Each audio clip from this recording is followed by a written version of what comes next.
We are on that road in Velusamipuram in Karur district of Tamil Nadu, where about 6 months ago, on the 27th of September 2025, that's when Vijay's vehicle came right here, and people were gathering on both sides, women, children, youth, men who had come from many different places, not just in Karur district, and they had been waiting for him for anywhere between 6 to 8 hours.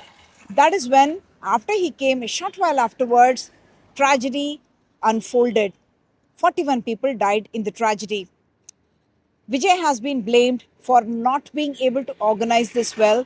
There have been several other questions which have been raised as well. The CBI is always also investigating this particular case. I'm here with the mother of Ravi Krishna, who tragically died in the stampede that happened on the 27th of September at Karur during a TVK rally. The mother says she is not able to accept that her son is no more, that she listens to his audio and his videos on his mobile phone and feels that she is talking to him still. She still has many unanswered questions. பையன் போனது தான். நம்ம கஷ்டப்பட்டு வளர்த்தி வீணாக போச்சே, பையனை விட்டுட்டோமே அப்படிங்கிறது தான் எனக்கு ரொம்ப ஒரு மன உறுத்தலாக இருக்குது. பேசிக்கிட்டே இருப்பான், அம்மா அம்மா அம்மா அம்மா, எப்போ பார்த்தாலும் அம்மா கூப்பிட்டுக்கிட்டே இருப்பான். 6 மாதம் ஆச்சு, அம்மானு கூப்பிடவும் இல்லை.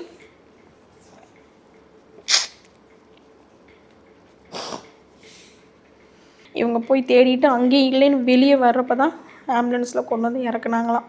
அப்போ அவன் ஃப்ரெண்டு வந்து ரவி அப்படின்னு சொல்லிட்டு கொண்டுட்டு போய் டாக்டர்கிட்டலாம் சண்டை போட்டானா, நல்லா பாருங்கள் நல்லா பாருங்கன்னு. அப்போ அவங்க சொன்னாங்களே, இல்லைப்பா பல்ஸு ஒன்றுமே காட்டலை, நீங்களே பார்த்துக்கங்கன்னு சொல்லி பல்ஸ் வச்சு பார்த்து பல்ஸ் ஒன்றுமே காட்டலை, அவங்க இறந்துட்டாங்கப்பா அப்படின்னு சொன்னதுக்கப்புறம் எனக்கு கூப்பிடாம பாப்பாவை கூப்பிட்டு ரவி நம்மளை விட்டு போயிட்டான் அப்படின்னு சொன்னதுக்கப்புறம் தான் எங்களுக்கு தெரிஞ்சது பையன் இந்த மாதிரி ஆயிட்டான்னு.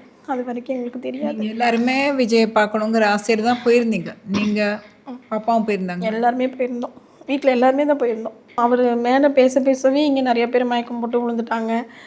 எத்தனை பேர் இறந்தாங்க என்னங்கிற எங்களுக்கு அதெல்லாம் டீட்டெயிலாம் தெரியாது. நான் எங்கள் பையனை வந்து அவர் பேசவே ஃபோன் பண்ணி தேட ஆரம்பிச்சிட்டேன். தேடுற அளவுக்கு என்னடா ஆகிப்போச்சு அங்கே அப்படிங்கிறப்ப தான் இவர் உடனே வண்டி எடுத்துகிட்டு இவர் தேடிட்டு போயிட்டார். அப்புறம் ஃபோன் கிடச்சிதுன்னு சொல்லி சொன்னானுங்க. ஃபோன் வந்து அந்த ஜென்ரேட்டர்கிட்ட கிடந்துச்சுமா, ஒருத்தவங்க எடுத்து கொடுத்தாங்க, எடுத்து வச்சுருக்க வந்து வாங்கிக்க சொன்னாங்க. போய் வாங்கிட்டு வந்துட்டு திருப்பி நான் ஃபோன் பண்ணுறேன், அவன் ஃபோன் பண்ண பேசுகிறாங்க. அப்போ நான் அவனை திட்டுறேன், சனி முடிச்சவனை எங்கடா தொலைஞ்ச, ஃபோன் எடுக்க மாட்டேறதுக்கு. அப்போ அம்மா ரவி என்ன ஃபோன் தாம்மா கிடச்சி, ரவி என்ன கிடைக்கலம்மா அப்படின்னா. ஆஸ்பத்திரியில் பக்கத்தில் இருக்கிற ஹாஸ்பிட்டல் இந்த ரவுண்டிங்கில் இருக்கிறதெல்லாம் தொலாவி பார்த்துட்டு இல்லைன்ட்டு தான் ஜிஹெச்சுக்கு போனோம். ஜிஹெச்சில் போனதுக்கப்புறம் தான் எங்களுக்கு தெரிஞ்சு அவங்க சொன்னாங்க, அந்த மாதிரி ரவி என்ன நம்மளை விட்டு போயிட்டாங்கம்மா அப்படின்னு. அதுக்கப்புறம் தான் நாங்கள் போனோம். அது ஒருத்தரை கொண்டு வர அந்த அழுக சத்தம். அதனால் நாங்கள் பக்கத்தில் எங்கள் அந்த சமயத்துக்கு யாரும் ஆறுதல் சொல்ல, அடுத்த நாள் எல்லோரும் வந்தாங்க, வீட்டுக்கு எல்லாருமே வந்தாங்க. வந்து எல்லாம் ஆறுதல் சொன்னாங்க, பார்த்துட்டு போனாங்க, எல்லாம் பணமெல்லாம் கொடுத்தாங்க, எல்லாம் பண்ணாங்க. என்ன நினைக்கிறீங்க நீங்கள் இப்போ? உங்கள் மைண்டில் என்ன இருக்குது? என்ன நினைக்கிறேன்னா, இனிமேல் இந்த மாதிரி ஒரு சம்பவம் நடக்கக்கூடாது. 2வது வந்து அவங்களுக்கு கொஞ்சம் பெரிய இடம் கொடுத்துருக்கலாம். அதுதான் ஏன்னா பெரிய இடம் கொடுத்துருந்தா நான் ஒரு மாதிரி ஒரு பிரச்சனை வரப்போ நாலா பக்கம் எல்லாம் ஓடி இருப்பாங்க. அந்த இடம் ரொம்ப சின்ன இடம், போலீஸ் பாதுகாப்பு இல்லை, எதுவும் இல்லை, தண்ணி வசதி எதுவுமே இல்லை. அது யார் என்ன நடந்ததுங்கிறது கேள்விக்கு உங்களுக்கு பதில் வேணும்னு தோணும் கண்டிப்பாக. ஏன்னா பையன் எப்படி போனாங்கிறது நமக்கு தெரியல. தள்ளி விட்டு போனானா, இல்லை அவன் போய் விழுந்துட்டானா, இல்லை அவன் யாரையாவது தூக்க போய் அங்கே கேள்விப்பட்ட வரைக்கும் என்ன சொன்னாங்கன்னா, நீங்கள் கீழே கிடந்தீங்கன்னா உங்களை தூக்க போனால் நான் செத்துருவேன். அதுக்கான கேள்வி விசாரித்தாங்க, எங்களையும் கூப்பிட்டு தான் விசாரித்தாங்க. சிபிஐயில் 3 மணி நேரம் விசாரித்தாங்க. என்ன நடந்துச்சு உங்களை மாதிரி தான் எல்லாம் கேட்டாங்க. இங்கே உங்கள்கிட்ட என்ன சொன்னோமோ அதே தான் அவங்ககிட்டையும் சொன்னோம். என்ன முடிவு வரும்னு தெரியல. முடிவு வச்சு உங்களுக்கு எதையும் ஒரு தீர்வு மனசுக்கு கிடைக்கும்? எதுவுமே கிடைக்காது. என்ன யார் மேலே தப்பாகி சொன்னாலும் என் பையன் வரப்போகிறது இல்லையே, இல்லை நமக்கு நியாயம் கிடச்சி நான் எதாவது பண்ண போகிறேன்னா? என்ன நடந்துச்சு ஏது நடந்துச்சு இப்போ வரைக்கும் எங்களுக்கு விட தெரியல. அந்த பக்கம் நான் வேலைக்கு போகிறப்ப அந்த இடத்த பார்த்தேன்னா பகிருங்கும். அந்த மரத்தை வெட்டி அந்த மரம் கூட இப்போ நல்லா தளைஞ்சு மேலே வந்துருச்சு.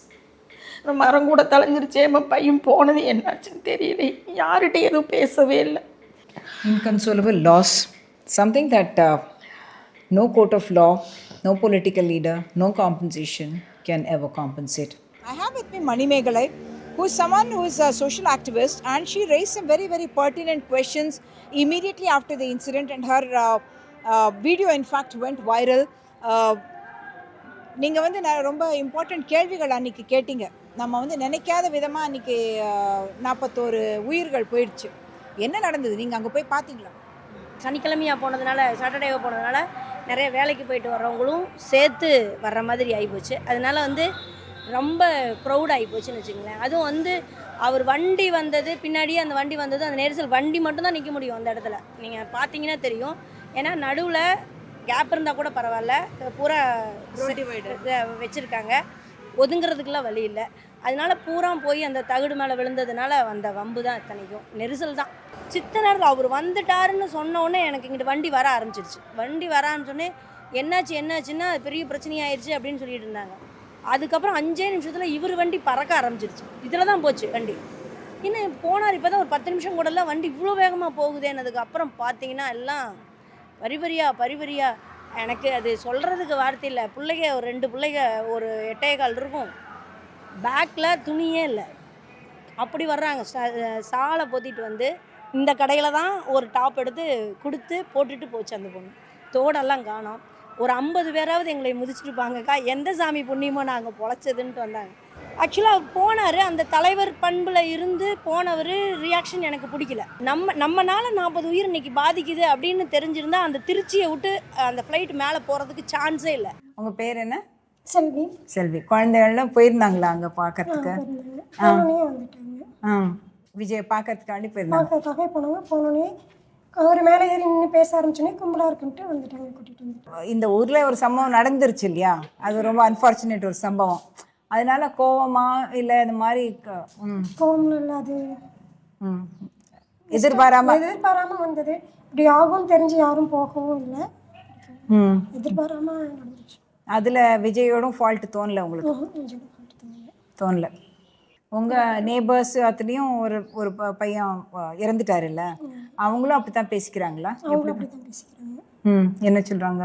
அவங்களும் விஜய் மேலே தப்பு இல்லைன்னு தான் சொல்கிறாங்க. அவர் மேலே தப்பு இல்லை, இப்படி நடக்கும்னு தெரியாது, நடந்துருச்சு அப்படிங்கிறாங்க.